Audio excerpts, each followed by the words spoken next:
जी अस्सलाम वालेकुम। आज के लेक्चर में हमने पेनल्टीज और ऑफेंसेस के ऊपर डिस्कशन करनी है। फाइनेंशियल 2026 में काफ़ी चेंज इंट्रोड्यूस करवाए गए हैं इस सेक्शन में, जिसमें काफ़ी ज़्यादा पेनल्टीज के अमाउंट को बढ़ाया गया है और कुछ जगहों पे पेनल्टीज की जो नए सेक्शंस हैं उनको इंट्रोड्यूस करवाया गया है। ये कंप्लीट डॉक्यूमेंट है जिसमें पेनल्टीज और ऑफेंसेस से रिलेटेड जितने चेंज इंट्रोड्यूस करवाए गए हैं वो सब एक जगह मैंने मेंशन कर दिए हैं, उसको पिछले लॉ से कंपेयर करके एग्जांपल के साथ एक्सप्लेन किया हुआ है।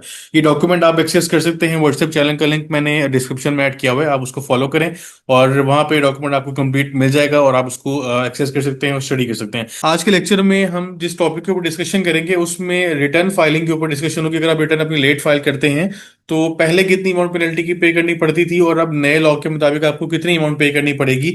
उसमें तीन कैटेगरीज हैं टैक्स पेयर की जो रिटर्न फाइल कर रहे होते हैं। सबसे पहली कैटेगरी है इंडिविजुअल की, सेकंड कैटेगरी आती है एओपी या पार्टनरशिप फर्म की, थर्ड कैटेगरी आती है कंपनी की।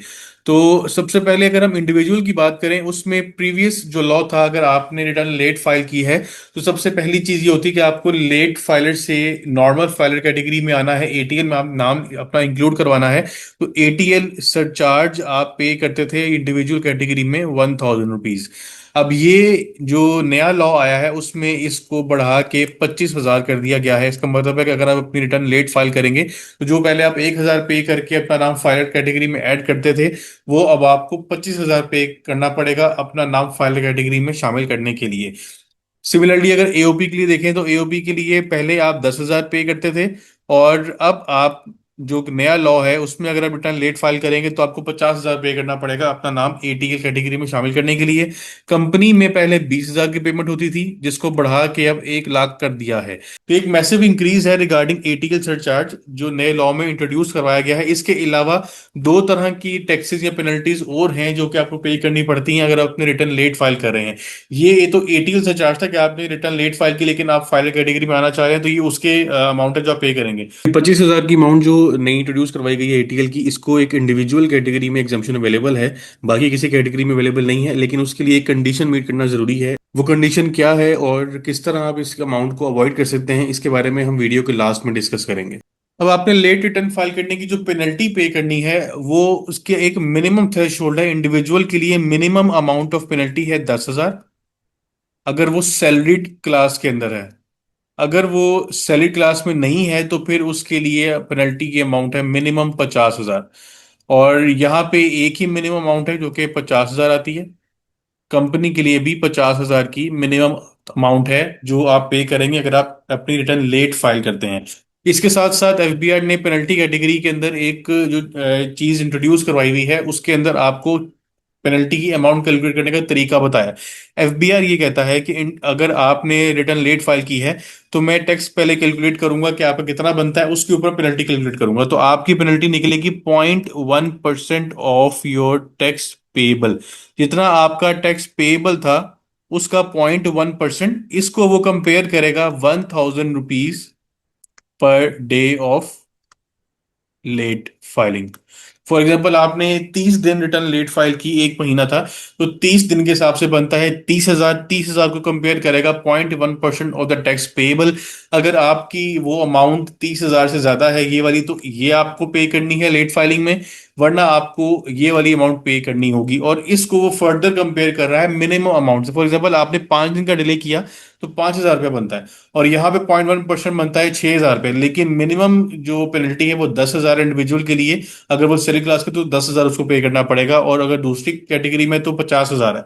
तो ये सारा क्राइटेरिया आपको अप्लाई करना पड़ेगा। ये जो 0.1% वाला क्राइटेरिया है ये एओपी के लिए भी सेम है और कंपनी के लिए भी सिमिलर है। अब यहाँ पे जो एक मेन कंपोनेंट है इस फॉर्मूले का वो है टैक्स पेएबल। ये जो मैंने ऊपर लिखा 0.1% ऑफ टैक्स पेएबल, जो नया लॉ आया है इसमें टैक्स पेएबल की जो फॉर्मूला है, कैलकुलेशन है, उसको भी डिफाइन किया गया है।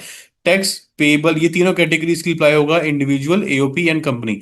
Tax payable is equal to जो आपने करंट ईयर की रिटर्न फाइल करनी है। फॉर एग्जांपल आप 2026 की रिटर्न फाइल कर रहे हैं तो 2026 का जो आपका टैक्स बनता है वो अमाउंट, इसको कंपेयर करेगा वो जो पिछले साल अगर आपने रिटर्न फाइल की थी, जैसे 2025 की आप रिटर्न फाइल की, उसका कितना टैक्स बनता था। दोनों में से जो हायर होगा that will be the tax payable for current year जिसके ऊपर आप अपनी पेनल्टी कैलकुलेट कर रहे होंगे। ठीक है, तो आपने ये कैलकुलेट करते हुए देख लेना है।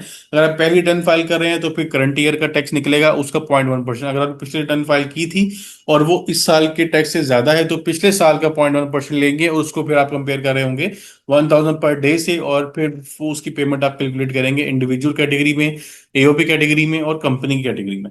तो ये दो तरह की पेनल्टी जो कि अभी हमने डिस्कस की, सबसे पहले एटीएल सरचार्ज है, सेकंड नंबर पे पेनल्टी फॉर लेट फाइलिंग है।